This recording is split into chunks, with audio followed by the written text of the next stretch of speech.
right, everyone, welcome back to Quick Fix. I'm your host, Chris P. We do not have T-Dog today because we are at the facility, and he was on vacation, I think, nice and bronzed now, so it's just me, but we have a great guest on here, last but not least on the team. Actually, no, we haven't had Cap yet, so this is a lead up to Cap, but I'm joined by Preston, a.k.a. Priestahh. What's up, brother? What's going on, man? Doing good. How's the visit been going? It's been good. I didn't realize the facilities in this dope area. A lot of stuff around, a lot of food around. You got the stadium right next to us, and it's just been a good time since we've been here. For the people that don't know, we all went to the game on Sunday, Patriots versus Dolphins. Yep. It was a blast. I had a good time. Yep. Monday was a little difficult, but how was your first Patriots experience? Yeah, no, I mean, the atmosphere is sick. Obviously, the Patriots didn't win, so, that probably didn't help. It could have been, if they would have won, it probably would have been even more insane, but it was just a good experience, going out with everyone, having a good time, and then just after that, we've just been grinding content, hanging out with the guys, and that's really it. Mixing a little Valorant I saw in the background. Yeah, just, when we're just chilling, doing nothing, I'll just, hop on some Val, maybe a death match or two, Gonna stay warm? Yeah, it's either that or I'm scrolling on my phone, so I'm like, all right, I might as well just play. Might as well improve at a game. Yeah. But yeah, so it's been really cool. So one thing you mentioned, just like hanging out with everyone before we get into everything. Yeah. I know you've been on, vibey teams in the past, teams that really get on with one another and, enjoy each other's company. But it's a real refreshing thing for me to see, like, you guys all coming together for the first time and you guys just having fun. How important is that to you? Especially, like, you're meeting, like, Snoopy for the first time, right? Yeah. This is the first time you met him in person. I don't know if you've had any words with, like, Cap in the past, but how cool was that to just kind of see you guys all come together this weekend? Yeah, I mean, everyone getting along and having that atmosphere, like, everyone wants to chill, like, even, like, outside of the game, I think is a huge thing. Just being excited to be around each other, excited to play. So coming in, obviously, haven't really talked to Snoop. I've talked to Cap once in a while, but not, like, super in-depth. So, obviously, like, this is the first time we've been around each other for a long time, for, like, multiple hours. And it takes some time to get used to each other, like each other's humor, how we are. But I mean, it's been good so far. And obviously Austin, we've teamed in the past, so we've kind of talked a decent amount, so we kind of knew how each other were. But yeah, I mean, it's been good. It's been fun. There's been chill vibes, there's been funny vibes. And then just doing content where it's not the funnest thing, like where you're just shooting pictures all day. But I mean, it's been a good time. So yeah. Yeah, like I said, it was cool to see you guys. I'm meeting a lot of you guys for the first time, too. Obviously, I've known Cap. He was on the team during Vanguard. Yeah. I knew Eric because he played on the academy team for that short stint. I've never talked to you. I've never talked to Austin. Yeah. But, real easy to get along with guys. So I'm excited for this year. It's gonna be fun. Yeah, no, it's funny to see Snoopy just, like, kind of do his own thing sometimes. Like, we'll be going to shoot content. He's just, like, walking off, looking at water, and just doing his thing. It's cool to see because, he's young. He has to experience a lot of things, and he's like soaking it all in, so it's cool to see. Yeah, yesterday we were out near Fenway Park, and out of nowhere he's like climbing on statues and like chasing after geese. I'm like, sometimes you forget that he's so young, but like he's experiencing all this stuff for the first time. Yeah, I thought the funniest thing was at the Pats game when they're like, scan the QR code for a free flag, and he was like, just instantly went up to it. And I think it might have been you. You're like, yo, Eric, no, come on. Yeah, just like we'll get you a flag if you really want. But it's just like it was he was at a carnival, which is I don't know. It's cool to see that he's on such a big stage now, but like he still has that. We all have growing up to do, right? Yeah, but exactly. Like I'm happy to see him alongside you guys to really like mold him into a player that we all know he can be. Yeah. But without diving too far into the team right now, I want to learn your story a little bit because, like I said, I haven't really talked to you before. So, where did this Call of Duty journey start for you? Back to the game that made you realize that you really loved playing. Yeah. So it was like. I don't know how old I was. I was probably like 7 or 8. I think it was probably like 8. We got an Xbox for Christmas, and we got like Halo with it. So I got really into Halo, actually. I played Halo 2, Halo 3. I think I got out to Halo 4. But there was like one day, like we just went to GameStop or something, and like we were just picking out new games, and I saw COD 4, and I kind of just chose COD 4 out of everything. I always liked the shoot. Like I played Halo, and I enjoyed it a lot, so I was like, COD like kind of looks like, you know what I mean? So I got COD 4, and I kind of like got more into COD after that than Halo. So like I started just buying every COD rather than like every Halo. Like I'd still get every Halo, but I wouldn't be like as into it.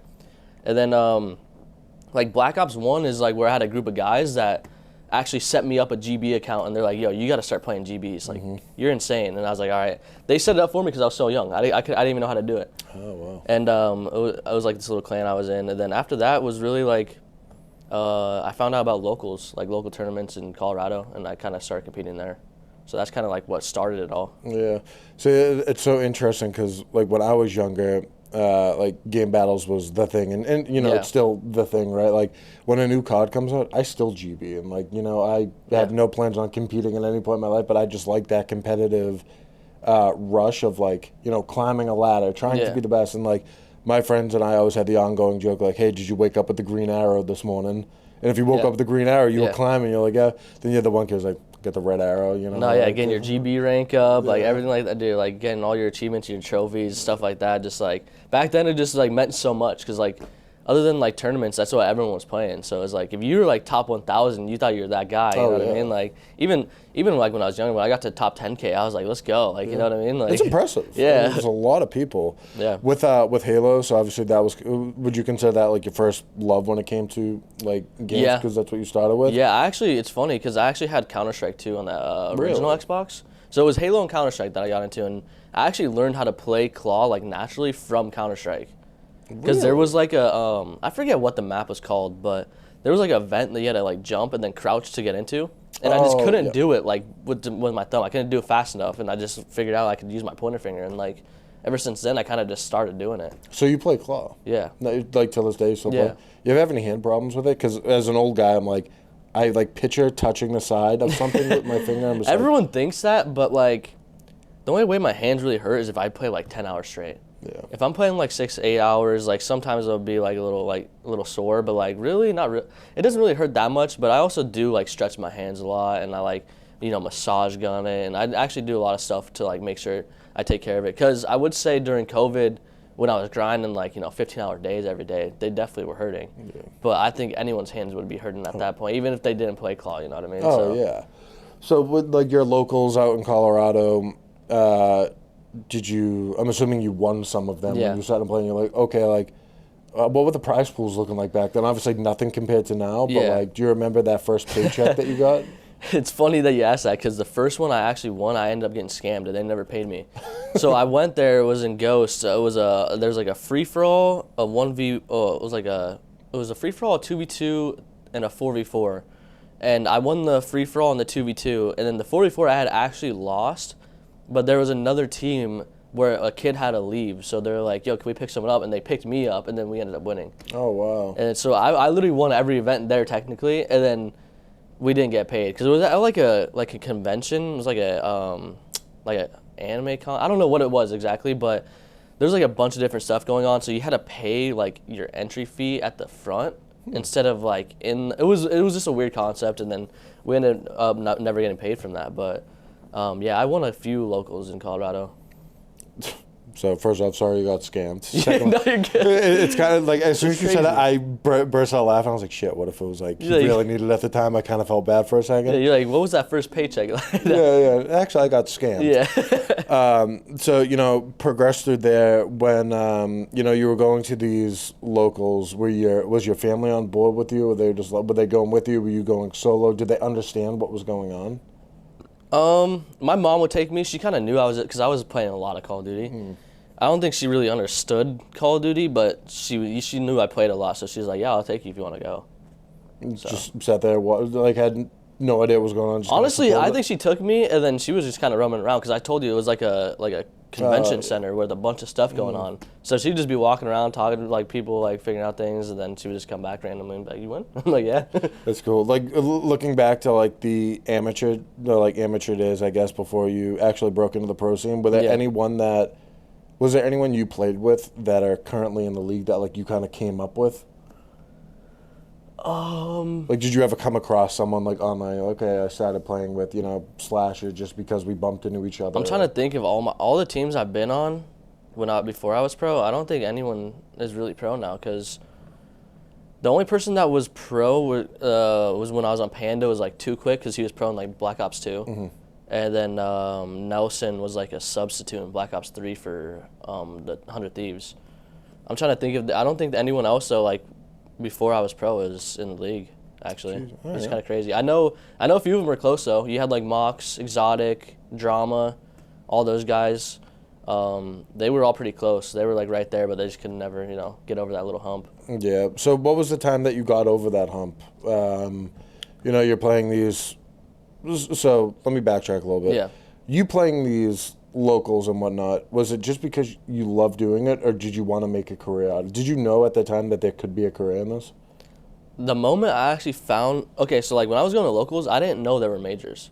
Like I had no idea there were majors. And I went there and I saw people wearing jerseys and shit, and I was like, why are you guys wearing jerseys? Like, you know what I mean? Like, I was like mind blown. And then like I just talked to people and they're like, yeah, people go, like there's like majors people travel to go to, like all the pros and stuff. And I was like, what? It's like I had no idea because I never really I was like so young. I didn't watch streams. I was just playing. You know what I mean?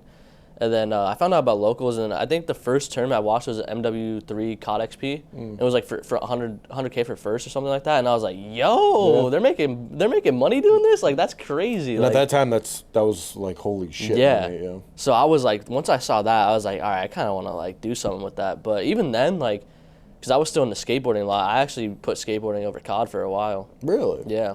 So I was actually going to bring that up at some point because I saw you went on a tangent on Twitter yesterday about skateboarding. Yeah. And like as I sit there, I see issues. I'm like, okay, now it all makes sense. But why'd you start skating? How long you been skating? Since I was in like diapers, dude. Like ever since I could walk, I was on a skateboard. Really? Yeah. Did you ever do like tournaments and stuff like that for skating? Yeah, I did competitions. Really? Yeah, I did a few. I never really won one, but I got second a couple times. I was like right there. Would you consider yourself like a above average skater? Yeah, I would say so. Damn. Yeah, because I was getting like super into it. Like I said, I was putting skateboarding before COD, so I was literally just starting to film, and I was gonna try to get sponsors and stuff, and like get free like with this local company because that's like all I used to skate was like this local company. So I was gonna film a part for them and try to get sponsored. Wow. And then I actually ended up messing my leg up. So no, that's what ended up making me go to COD, is fracturing my leg. And then I was like, all right, well, COD and skating are the only things I've done my entire life. So I have to pick one at this point. I only have one left. Yeah. That's interesting though. I've never met anyone that like did competitions for skating. Every time I've gotten a skateboard in my past, the board's gone out from under me. All I've wanted to do my whole life was ollie. Yeah. And I've never been able to. It's a shame. Yeah, I mean, because I have an older brother, and me and him would just skate all the time. Like, even when, like, we had a driveway in one of our houses, like a long driveway, so we would just skate back and forth all day. And then, like, we had, like, rails, and, like, we had, like, a little quarter pipe thing. That's so cool. Yeah. Do you have any other siblings? Is it just your brother? Yeah, I have a lot of siblings. How many I have 7. Really? But they're all step in half, so I have no full siblings. Wow. Yeah. And where do you fall age-wise into all that? I'm like right in the middle. Well, so I have 3 younger sisters, a younger brother, and then 3 older brothers. Wow. Yeah. Are you guys all close? Like, I know they're like step in half. I wouldn't say all of us. Not like super close. But we talk. I try to talk to them once in a while as much as I can. You know what I mean? That's interesting. But a few of them are pretty young, so I don't really like talk to them that much. Yeah. But like usually like my older brothers, my sisters, like I'll message them once in a while. I'll call them once in a while. That's awesome. Are you guys spread out? Obviously, you're you're going to be in Massachusetts. You're just visiting for the weekend, but you're in Dallas. But then you grew up in Colorado. Are you guys all spread out? Majority are in Colorado. My brother just recently moved out to Florida, so one of my brothers is in Florida now. But everyone else is in Colorado. They're all there. Yeah. The ones that you talk to, do they know what you do? Do they understand it? Yeah. They didn't really they kind of always knew I was like good at COD because like back then, like even in Halo, I would always want to 1v1 them, and like I would just destroy I would destroy them, and they'd be like, all right, I'm never doing that again. They always wanted to play campaign. I was like, bro, campaign is so boring. Like, just play Xbox Live, man. So like they knew like that I was good at it, and then once I started like competing and stuff, they're like, yo, like I get what you're doing. You know what I mean? You got a giant support system behind you. Yeah. You know, when it comes to that in itself. So, your career progresses, what was the first team? Do you remember the first team you were on where you were just like, the team you went pro with, I guess, where like you considered yourself a pro, people considered you a pro. What team was that? That was C9. So that was me, Exotic, Aches, and Assault. Nice team. Yeah. At the time, they needed to qualify back in the league because they were going through relegations. Like back then, that's just how the league worked. Like if you were bottom 4, you had to re-qualify for the league, which is crazy because a lot of people like that just started watching like a couple years ago would never know that. You know what I mean? Yeah. So yeah, they picked me up when they didn't do that great. Or they picked me and Exotic up. We were on the same team recently before that, and then we ended up re-qualifying for the league and then getting like top 4 at champs. Or not Champs, sorry, at Anaheim. Oh, I was going to say, Jesus, all right, nice. Not at Champs. We got smoked at Champs. Anaheim was a great event. Yeah. Anaheims are always good. Yeah, but how do you feel about the whole thing with, a major going back to London? I know that's a huge thing online, and they just had the World Series of Warzone at the Copper Box. Yeah. Would you be interested in going back to London for a major? Yeah, I mean, I love London, man. Like, me and Austin actually won in London together on 100 Thieves, and, like, that atmosphere over there is insane. Like, all the chants they do, like, they just get rowdy out there, and it's just fun to play in front of. Yeah, like you have the viral video of Tommy talking to the crowd. Like, that will go down in history as, like, one of the best moments. But they're passionate over there, and, I mean, London's a fun city. Yeah, it is. I'm just waiting for them to kind of pull the trigger on doing it. I think after seeing what they were able to pull off with World Series of Warzone, it's probably more on the table than it's ever been. And this is pure speculation. I don't know anything. But I would be totally down for that. I mean, the flight there is easy. Everything's just... I think, like, majority of the players love playing in London. Like, I think almost everyone likes playing out there. I mean, I know a lot of people, like, maybe don't like the food and stuff as much, but, like, just the playing out there and competing out there, that atmosphere is just nuts. Like, yeah. I don't like the food. I'll go on record and say that. Everything tastes different there. The water bottles even tasted different. But, do your thing out there. But when I was out there, it was amazing how many people from out of town just flocked there to come out. And that was an Apex event, too, which was dope. I don't know if you've ever been to one. It was so sick. Was that this year? Or? Yeah, this was a couple months ago. Oh, okay. Oh, yeah, okay. Yeah, for ALGS, it was so cool. But no, I would love to see it back. I think we should go on to... I know we kind of fell off of international soil, if you would, when it comes to the teams in the league.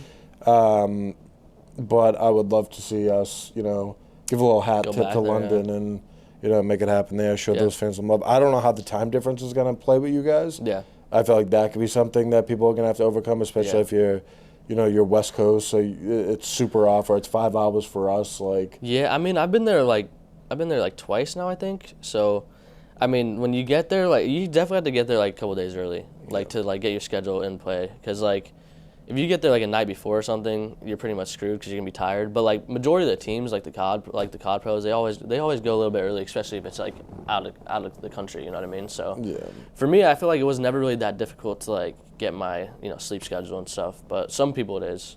Yeah. So with Warzone being talked about, you have your fair share of Warzone play. There was a period of time where you were grinding Warzone, right? Yeah. And where are you at, mentally with that game? Is it something that you go back to from time to time? Is it, ever since it went in Warzone 2, you're not a fan of it? Like, I know a lot of people love the OG Warzone, which, might be a, we don't have it anymore. That's why it seems like I liked it so much type thing. Yeah, but, true. Where do you lay with, Warzone as a whole? I mean, I was grinding Warzone, like playing tournaments. I was always streaming like that. That's what I'm saying. Like during COVID, that's the when I was grinding it, just because like I had nothing else to do. So I was like scrimming, and then after streaming for like 5 hours of a Warzone.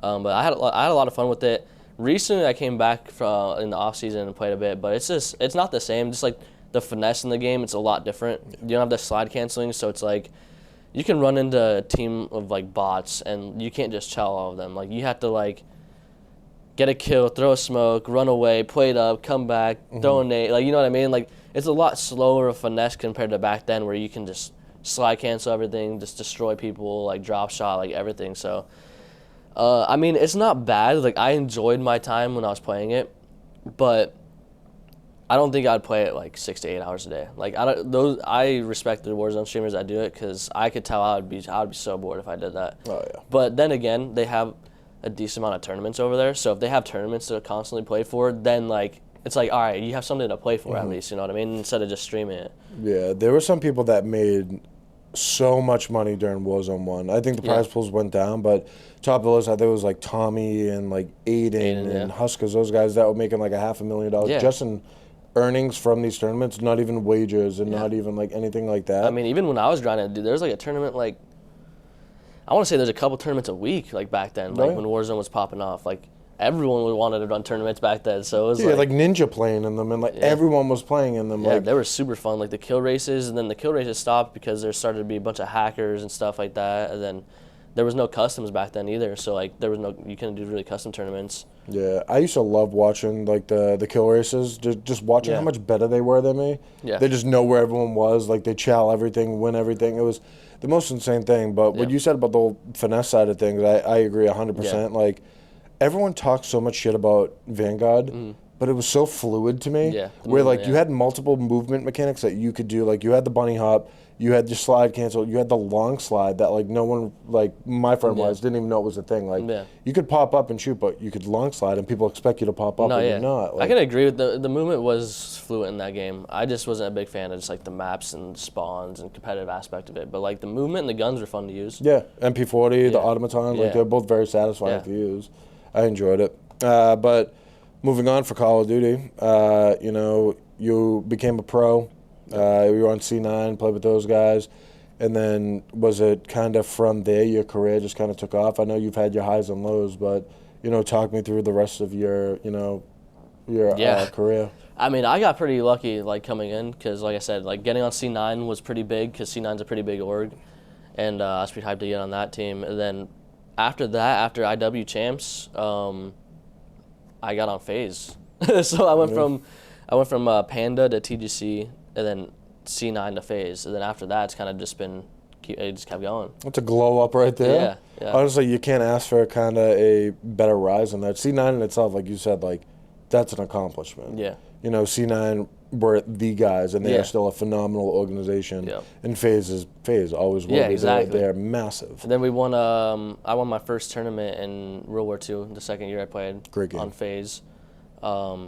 And that was like the second biggest tournament of the year. That was like season 2 playoff or season 1 playoffs. I forget if it was season 1 or season 2, but that was like I just remember I think it was like $500K for first or something like that. And I was like, after I won that, I was like, all right, let's go. I called my dad and like we were like screaming and shit. It was cool. So it was really cool. So you know you did all that, but that doesn't come with, you were riding high, right? But that doesn't come with a little bit of a crash, which you've you know dealt with in the the recent past. You know, talk me through a little bit of, you know, what happened. Was it the game? Was it just, you know, was it the mental? What happened that caused you to kind of... Are you saying, like, crash when? Like, so when before you were on New York, you were on Minnesota, correct? Oh, okay, yeah, you're talking about So Minnesota. you were kind of just like, I wouldn't say crash, but, like, you weren't New York Priestahh. Yeah. Well, okay, yeah. So, like, I've won pretty much every year that I've competed besides... on the Minnesota Vanguard team, and I guess the C9 team we didn't win because we got 4th. But yeah, no, like I have such high expectations for myself now because I've won at least like one every year since I played. So like losing in Vanguard, I was like, damn, my stock's gonna go in the dirt. You know what I mean? And I wasn't playing good. The team wasn't playing good. We just couldn't get really on the same page on how we wanted to play the game, and we just couldn't figure it out. And when the team's off, like, you know what I mean? Like, it's a team game. You're setting each other up. Like, if I'm not setting up my subs, if I'm not looking over them, if they're not, you know, getting space from me, it's going to make things a lot harder. So I feel like it was just like a team dynamic thing that just didn't work.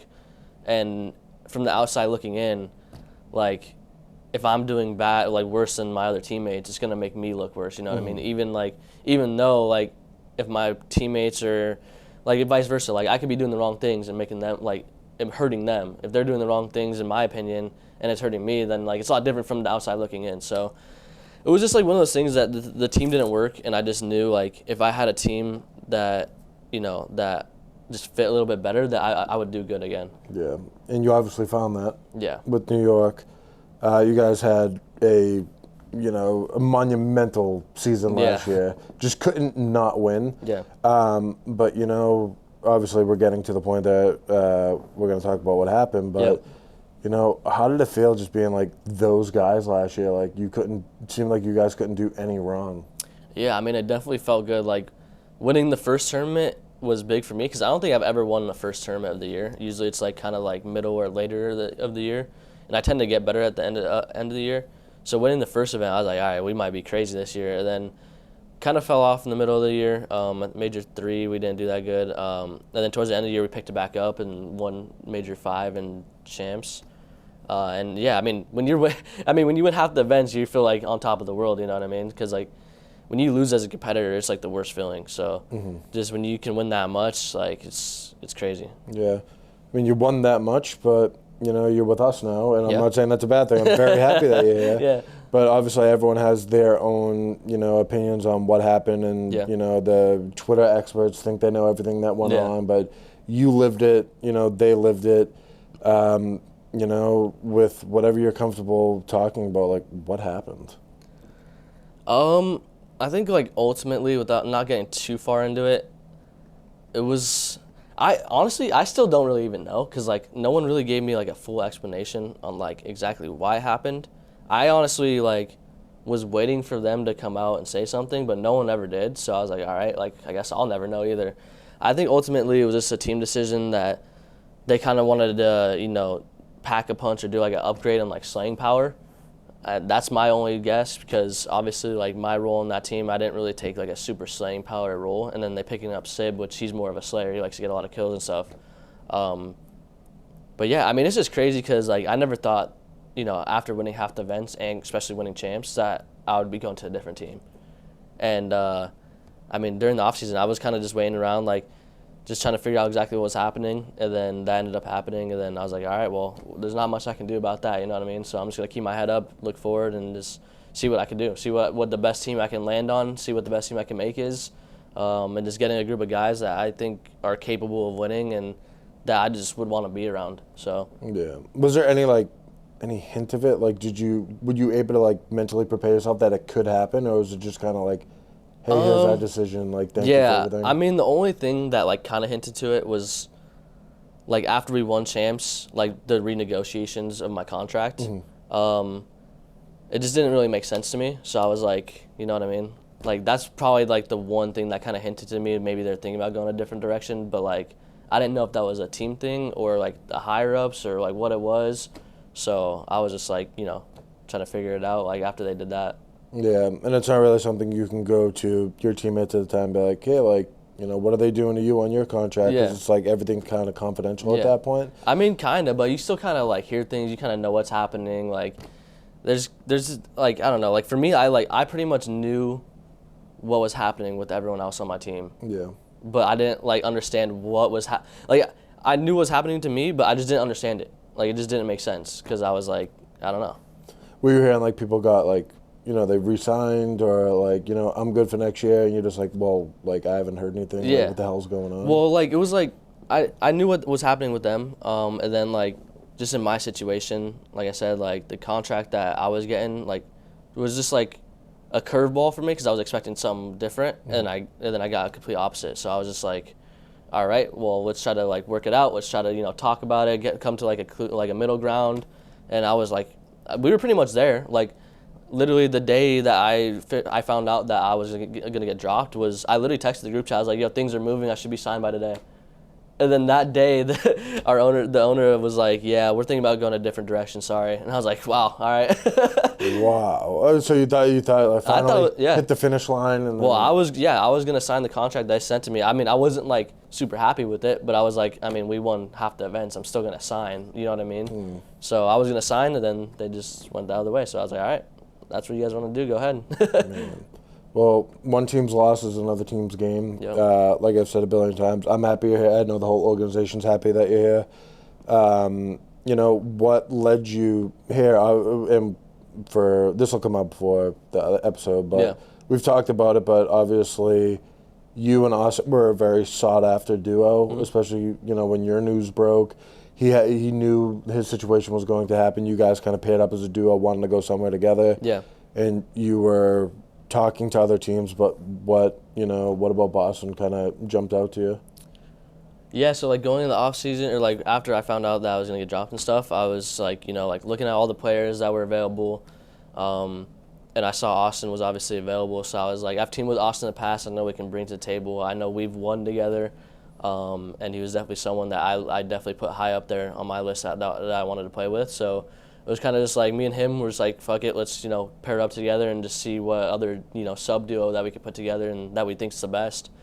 So then we obviously talked to a couple teams, like heard what they had to say, and then Boston definitely sparked our interest just because I don't know, it just seems like a good group of guys, and it seems like they're passionate and like they kind of want to turn their season around, and I think with them, if they have the right people around them, I think it's just going to be a lot better of an experience. It's going to be more fun for them. And like I said, they're going to want to do it more. And I just think that's just what's going to happen this year. I mean, like, we have me and Austin, I got dropped from New York. Austin was just on phase. Like, even they won last year, too. So it's like, it's crazy now that you can win and get dropped because there's only like 6 events of the year. You know what I mean? So like us two, we're gonna want to prove again that we can win. And then you have the young guns, you know, Snoop and Cap, which I don't know if Cap won. I forget. No. So like yeah, see like they haven't won yet. I don't think so, but yeah. Maybe he's won like one. I can't remember, but you have the young guns coming in, and with, you know, me and Austin, we have experience. We can help them, and they're just gonna be hungry. They're gonna, you know, want to come in and prove themselves as well. So I think it's gonna be a good atmosphere. Everyone's gonna be hungry for it, and just talking to the coaches and talking to the staff and people, it's just, you can just tell like they want to have. They're gonna put what it takes to, you know, win. They're gonna put in whatever they can. So it's like I want to be around passionate people. I want to be around people that are gonna win and want to have fun with it. So that's just kind of what sparked our interest. It's a perfect thing you said, because everyone here, and I can't speak for other organizations, I bet, you know, a lot of them are great. Yeah. But one thing I love about this is, like, people don't realize how small the team is over here that are running the show for, you know, 7 different teams. But no one here would be doing it if they just didn't genuinely love this space and want to be a reason that it keeps progressing. Yeah. So it's a very inspiring place just to kind of be at and just see how hard people work. And I love that it's bleeding into the teams as well, that like, you know, you guys want to prove yourselves. You know, you come into the season with the biggest chip on your shoulder. Like, everyone's hungry and want to, you know, make this place the best it can be, whether that's with championships or content or just word of mouth that people enjoy working here. Like, I think it's a cool thing to kind of keep pushing this industry forward. Because, I mean, day in and day out, you hear horror stories that go on. Oh, yeah. And, you know, we want to be a beacon of light for the industry as a whole. And selfishly, Call of Duty is my #1 game. So it's like, I want you guys to be great. I have a blast when you guys, like, the breaches in town. Like, Zach is one of the funniest people. Zed, for the people that don't know, hilarious. Dens is one of the greatest guys you'll ever meet. Josh is hilarious. He's back on the wine now. Like, it's just wine sport. Yeah, wine sport. They're just great guys. And no, but you guys just, you know, you fit like a glove, and I can't wait to, you know, take this championship town and introduce a Call of Duty championship to it, or an Apex championship to it, or, you know, Rocket League, whatever we have. I just want to, like, you know, be spoken in tandem with the Patriots and the Red Sox. It's like, oh, you're a Red Sox fan? Well, guess what? Now you're a Breach fan just by association. Yeah. Like, you guys saw that at the Patriots game. There were fans there for the Patriots. Like, yo, like, there they are. Yeah, like, it was just cool as shit. Yeah, I'm just excited. Like, there's nothing better than bringing, like, orgs, like, wins. Because, like, whenever you win, like, you go back, like, obviously, like, the orgs are usually, like, out there, like, the staff are usually out there, and when you win, like, you can just tell how happy they are, you know what I mean? It's just like, fuck yeah, let's go, like, everyone's just like, you know, it's just such a great time, so, like, that's what kind of inspires me, too, to just keep winning, you know, like, just bringing it to the people that deserve it, that have been working hard as hell, you know, like, just, that haven't gotten what they've been working for yet. Exactly, and, like, my content people that are listening to this, too, like, I'm on stage with you guys during the matches and stuff, and you have no choice but to kind of feel what's going on. Like, like sometimes I get off after like a win. And I felt like I was playing. I was like, bro, I'm shaking up there. Like, I'm trying to control my shot. Like, I get nervous. I'm like, when you guys have like a bad game or you lose a match, like, you feel it too. So it's just like tense, just being around everyone, like, you feel what everyone feels. So it's really cool. All right, so that brings us to you being in Boston and you being thrilled that you're here and you're with, you know, some of the good people in this industry. But I'll cut you free. But anything else that you wanna say, whether it's to, you know, the fans out there, new fans, what people should expect out of you this year, if you're coming with a vengeance this year, like, you know, just what do you want people to know? What do you want them to look forward to? I mean, you know, looking forward to seeing all the fans, the Boston fans, and just going crazy for you guys, trying to get a win, trying to get a couple wins as much as we can, do as much as we can. And yeah, obviously I'm going to try to come crazy this year just because, I mean, like, this is a different, like, level of motivation. Because, like, I've had motivation before, it was like where I didn't win the season before, and then I want to go in and win. But, like, that's like every player, like, that doesn't win the year before. It's like, oh, I didn't win last year, let's go crazy this year. You know what I mean? But this is just different. You know, I won 3 chips last year, and now I'm in this position. So I want to just definitely come out and go crazy and, you know, not try too hard, but like just know what I want to do. You know what I mean? And just try to accomplish it and just put my head down and do it. Yeah, like you see the finish line, you're at a solid run just getting to it. Yeah. But yeah, I can't wait. But yeah, that's all I got for you guys. Thank you guys for tuning into the Quick Fix. I'm Chris B. This is Priestahh, and we will see you on the next one. Later.